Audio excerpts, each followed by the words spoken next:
Yes. So how do you apply this to, let's say, Life. yeah, or let's say someone who wants to, let's say, prove their faith? Oh, prove their faith. Well, okay, look, so there are different ways in which an argument can go wrong, okay? One is that the premises are not true. Do you understand what I'm saying? So the evidence really isn't true, okay? Another thing is that even if the evidence is true, the conclusion does not follow, okay? And that is to say that the argument is not valid, okay? So, look,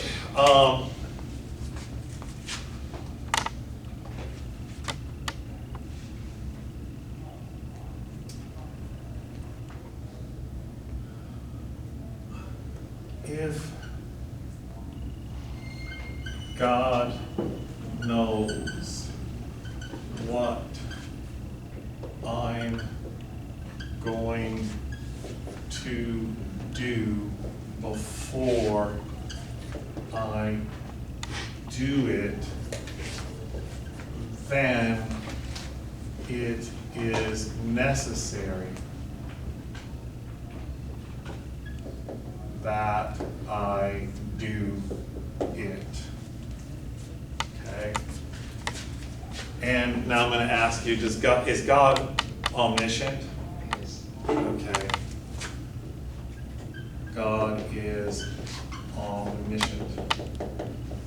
Okay? Take that, so he knows everything I'm going to do before I do it, right? So what's the conclusion?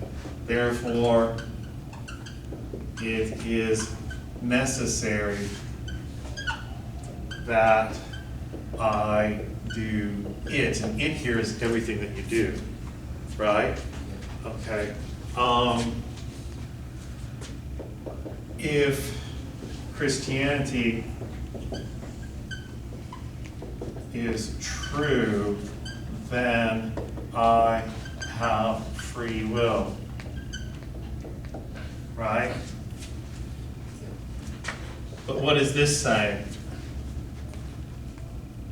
Is that saying you have free will or you don't have free will? It says you don't have free will. Okay, so this, everybody knows that this is the same as not free will. If Christianity is true, then I have free will. But we don't have free will, therefore, Christianity is false. Okay, now you're not happy here because you said, well, can this help me prove my faith? And now I've got an argument that says Christianity is false. Okay, but here's the thing. This is called the argument from foreknowledge, and many people take it as fairly decisive, right?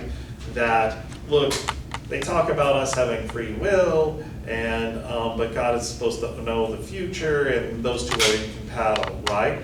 But the argument is not stated exactly right. And if we do more logic, this is baby logic. There's logic beyond compare, okay? And so it's something like saying like this: if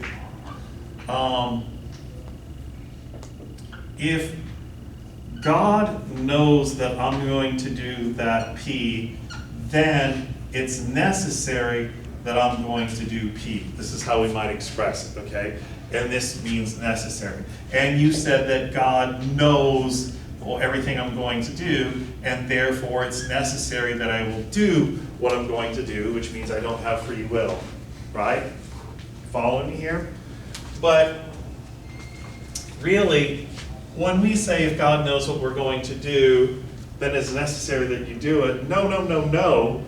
It's not necessary that you will do it. It's this. It's necessary that if God knows what you're going to do, then you will do it. This is what's necessary, not this. Okay? And so when I realize that this is what you're actually saying, it's necessary that if God knows what you're going to do before you do it, then you'll do it. Which is different than saying God knows what you're going to do, therefore it's necessary that you do it. Right? And so what I'm saying is, by really thinking about what's being said, I realize that first premise is false, that was an invalid argument. And if you realize that this is the proper way of symbolizing that first sentence, then you can see that omniscience and free will can be compatible. Don't ask me how, it's just that they're not mutually exclusive, right? Okay. So anyways, to see all of this in action, you need to take more philosophy courses, right? And then we're laying out arguments, we're looking at the truth of the premises and arguments validity and so on and so forth, right? So you might be very interested in philosophy 341, I think it is, philosophy of religion, where we go over the nature of God. What does it mean to say God is omnipotent? What does it mean to say God is omniscient? And all of these sorts of things, right? And then we consider various arguments for God's existence, right? There's a number of arguments for God's existence. There's the ontological argument, there's the cosmological argument, blah, blah, blah, blah, blah. We look at all these different arguments and assess them. And one thing to remember is even if they fail to prove God's existence, that doesn't mean that we've thereby said that God does not exist. All we've said is this doesn't prove it. Does everybody understand that? And then we look at the problem of evil, or I should say problems of evil, and that's something that we're all very familiar with, which is if God is such a good guy, why do bad things happen to good people? Does everybody understand that? And we try to come up with an answer for that. Is there evidence for miracles and blah, blah, blah, blah, blah. So that's what philosophy of religion is all about. And that's where we start putting all of this to use in that area. Okay? Any other questions? Okay, so I'm going to turn you loose early today. Make sure you sign the roll sheet if you haven't.